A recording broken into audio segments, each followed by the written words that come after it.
Okay, it's going to show our copyright message.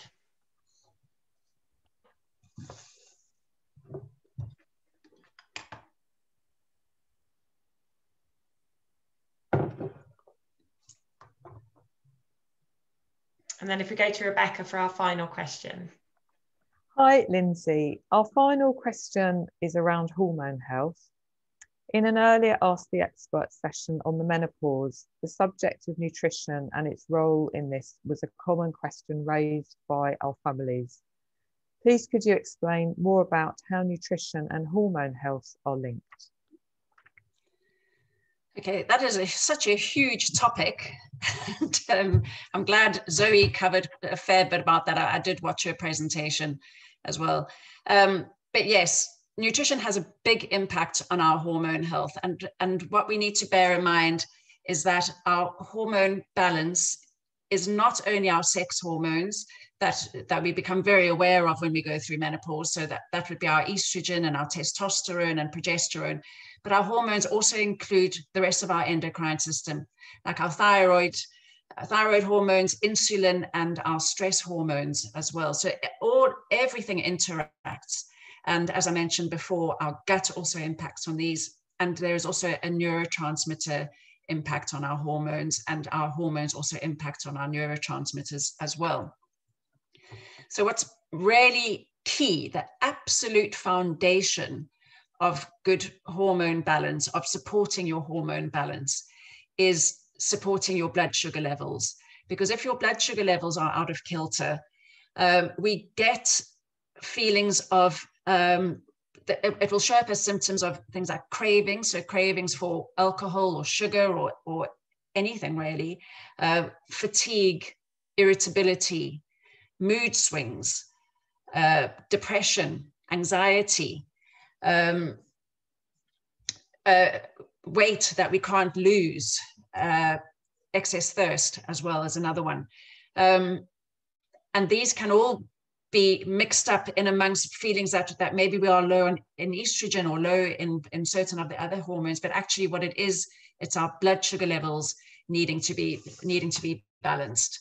And what I mean by blood sugar balance, it means that what happens when we eat a meal or eat a snack or anything like that, that's got carbohydrates in, insulin is released from our pancreas to take, and those carbohydrates get made into glucose. Then insulin is taken from our pancreas to remove that glucose from our bloodstream, to take it in, the glucose into the cells, so that we can then utilize those that glucose for energy. And the excess energy, the excess glucose that we have is made into, is stored as fat.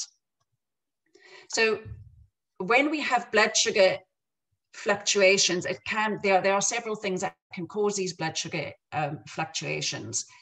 And the things that generally cause them are an excess of carbohydrates in the diet. So particularly refined carbs, sugar and starch. Also irregular eating habits. If you're skipping meals, that can lead to blood sugar highs and blood sugar lows. Overeating is another thing that can lead to blood sugar imbalances. And also eating meals and snacks that aren't balanced or sustainable. And what I mean by balanced or sustainable meals, what we should be doing to make sure that the glucose doesn't cause a blood sugar high in our bloodstream.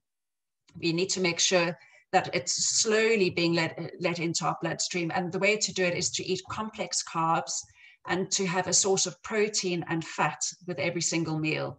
And these would be the healthy fats that you would get from, say, the omega-3 fatty acids that I've spoken about already, but also things like olive oil, the fats that you get from seeds and nuts, and then the sources of protein that I mentioned earlier as well.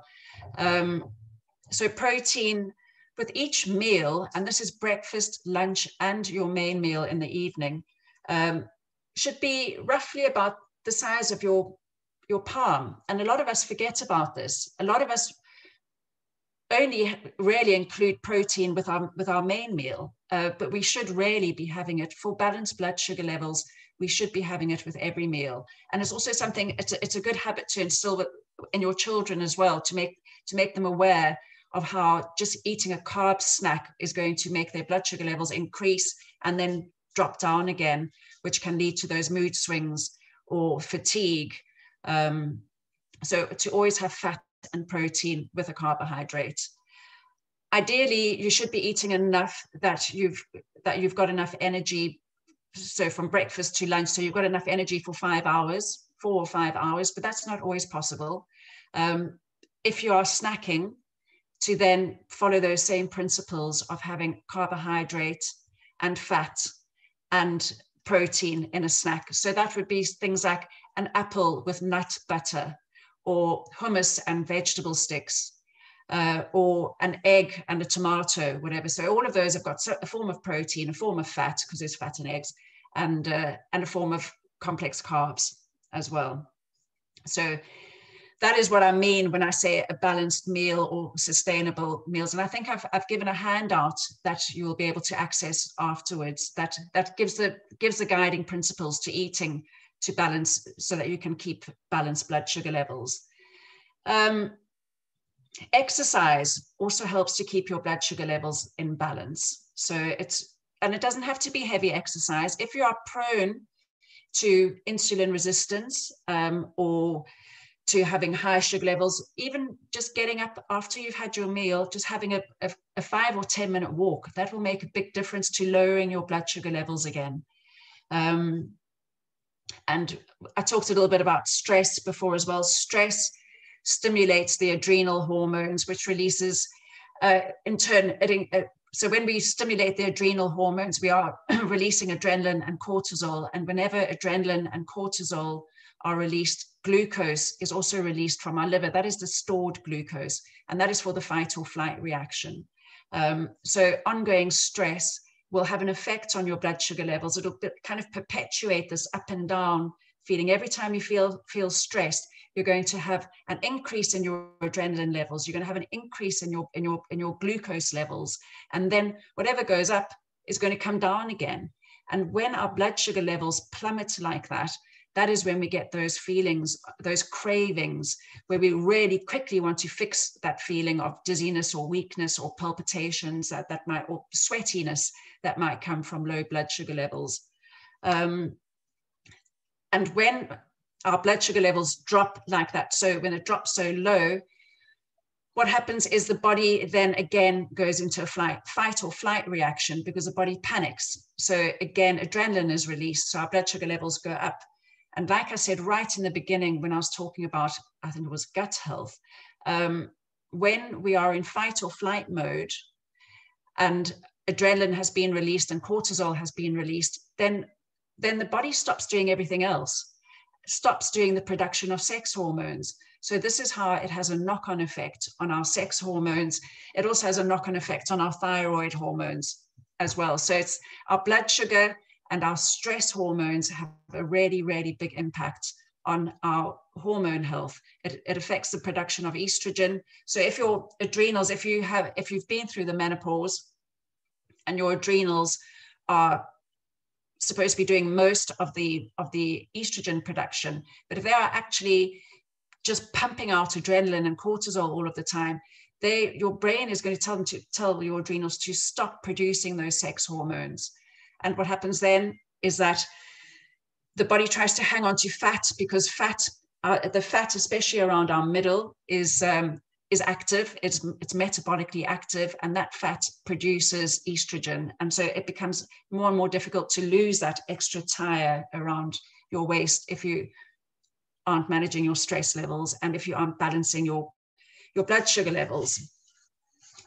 So the way to balance your blood sugar levels is, as I mentioned, aim for eating those regular balanced meals. Don't skip meals if you can. I know it can be really difficult when you've got young children and they take priority, but really keeping your blood sugar levels balanced will help you manage the stress, and it will also help with fatigue as well. So it's really, really critical.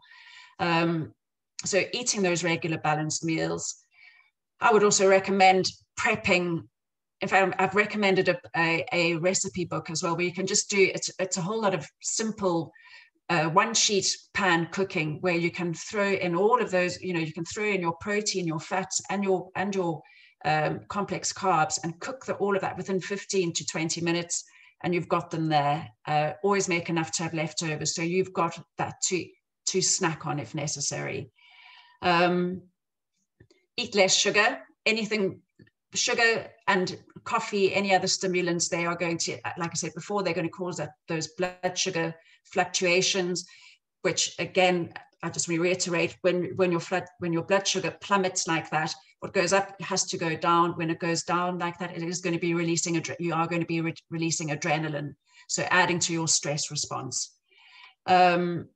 Eat more fiber. So going right back to our gut health again, fiber slows the release of glucose into our bloodstream, as well as supporting our gut health. Water, same as the gut health, water helps balance our blood sugar levels as well. So when we don't drink enough water, that can result in elevated blood sugar levels.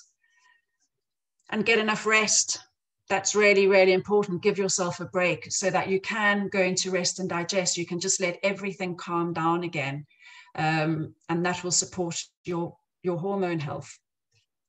And I just want to say again that I've given you lots of things that you feel that maybe you have to do, or you have to include. What's really important is that you just make one small change at a time, and bank it and make that become a habit. Don't worry about anything else. Just do one thing well and then add to that.